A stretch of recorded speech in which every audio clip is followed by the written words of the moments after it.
You are now listening to Playbook Radio. Here is your host, Martin Williams. And thank you for tuning in to Playbook Radio. My name is Martin Williams. Don't forget to subscribe to the podcast. You may do so on Apple Podcasts, Spotify, and YouTube. All the links to the podcast can be found at gameplanplaybook.com. That's gameplanplaybook.com.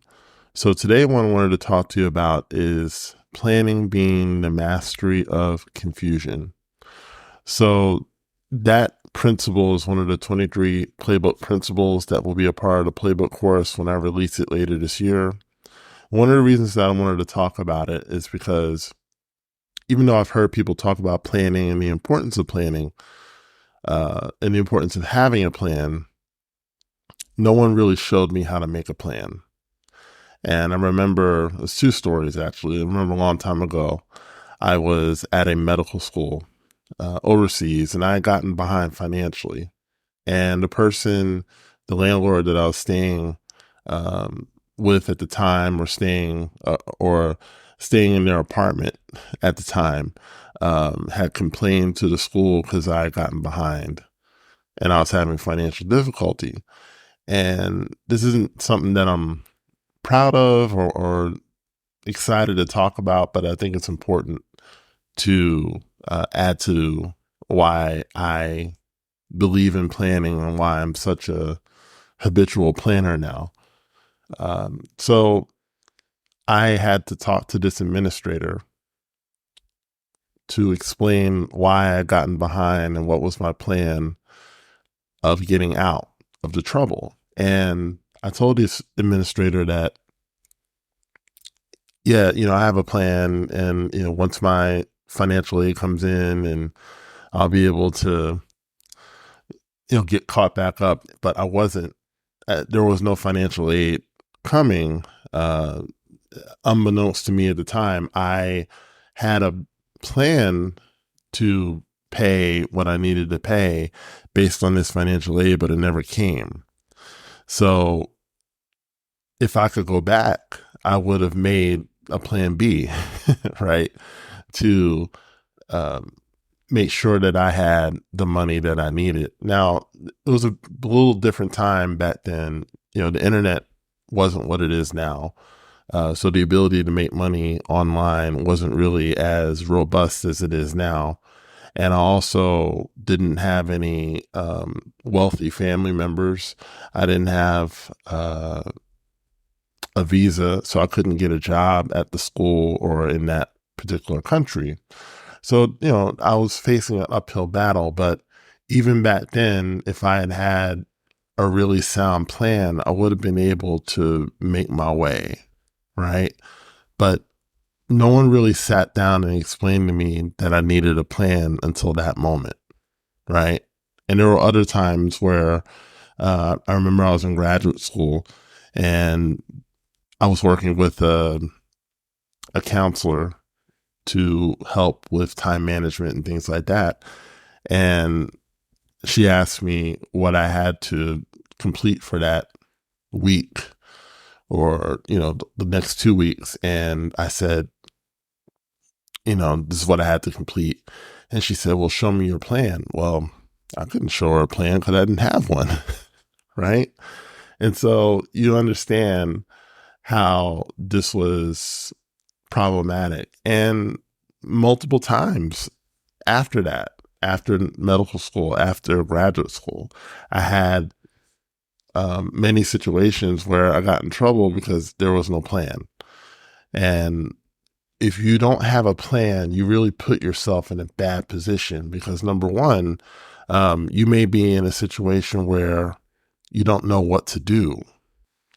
And especially if you're faced with a situation that you haven't faced before, that plan acts like a brain, right? And it does the thinking for you. And it also stabilizes you so you can execute in the way that you need to execute. Far too many people, because they don't have a plan, they're trying to plan and execute at the same time, and it's never really as successful as it could be. Okay. So the word plan, if you look up the word plan on dictionary.com, it means, basically an intention or a decision about what one is going to do. And I like that definition, an intention or a decision, because a lot of times people say, I just need to take action. And I don't disagree with that. But you have to make a decision, right, to act, and then have an intention of what that action is going to produce. It's not so much about just acting and doing, but what is my intention of what this action is going to produce? My intention is that I'm going to get out of debt. I'm going to complete this project. That is my intention. But a lot of times people don't think that deeply. And so your actions don't have the power that they could have. Okay? Because you're acting without intent, or you're acting without a decision, right? A plan precedes action, should always precede action. In the Playbook construct, it's mindset, vision, planning, and then action. And when you operate from that, and it's basically a rinse and repeat mindset. What am I thinking about this thing that I want to produce in my life, right? And then how do I, essentially rewire or reframe my mind as if I had that thing right now, right? And then visualizing it in my life, and then setting about a detailed plan, creating a detailed plan, and then basically executing the plan until I have the thing. That is the playbook in a nutshell. Okay. So getting back to the word definition, I like to look at the origin of a word as well, not just the definition, but also like to look at the origin. And when you look on dictionary.com, that word origin for plan comes from a French word meaning ground, plan, groundwork, or scheme, right? So, when you're planning, it's like you're laying the groundwork for the thing that you want to do. Anytime that you're building a house, okay, usually there's ground that needs to be cleared. So you got to pull up trees, and you got to pull all these things, right? And what happens essentially is that these excavators, they basically level the ground so they can start, laying the foundation and all the things that you need to do to build a house, right? And I love how planning is defined. It's defined as basically leveling out what needs to be leveled out so you can execute. Okay. What your plan is going to do is going to allow you to execute at a higher level. The more you plan something, the less surprises pop up. Okay. If you're someone who doesn't really like to plan or not in the habit of planning, the day can seem like a bit of a mess because it seems like everything's kind of popping up out of nowhere. But how many of those things, think about it, how many of those things are completely new things that you've never seen before, right? Think about your job.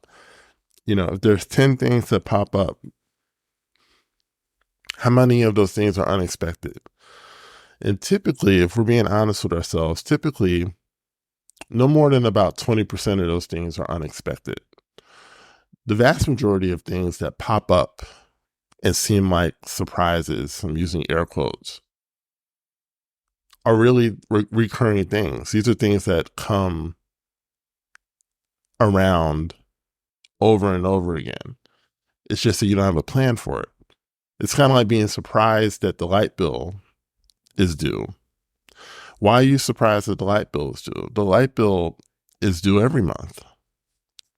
Or, why are you surprised that, Christmas is, 2-3 months away, and not only have you not bought any gifts, you don't have any money saved up to buy any gifts. Now, everyone's on a different path financially, so I'm not judging anyone because I've been in the same boat.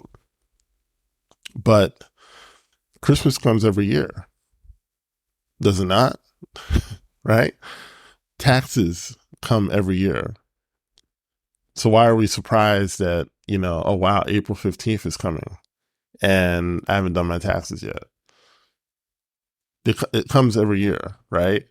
So we have to get to a point where we stop being surprised at things that reoccur over and over again and start having a plan for those things ahead of time, right? What I love about a plan is that it keeps you on track. It acts like a magnet.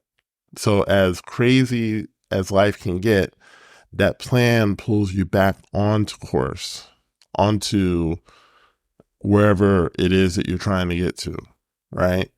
Because life is going to eventually happen. Again, some things are unexpected, right? But if you get back to your plan, you will eventually get the goal. You'll eventually get the result that you want to get. So thank you so much for listening. Don't forget to like, comment, subscribe, and share. And check out that Playbook course when it comes out. I think it'll help you a lot in whatever it is that you're trying to achieve in your life. But for now, my name is Martin Williams, and I'll talk to you soon. Thank you for listening to Playbook Radio. We hope you enjoyed this episode. Please like, comment, subscribe, and share this podcast with family and friends. And if you're ready to take the next step in your personal development journey, consider trying Mental Recoding by Playbook Strategies. These short audios are designed to help you reprogram your thoughts around different life subjects, such as finances, health, work, relationships, and much more. Click the link below to explore mental recoding products to help reshape your mind.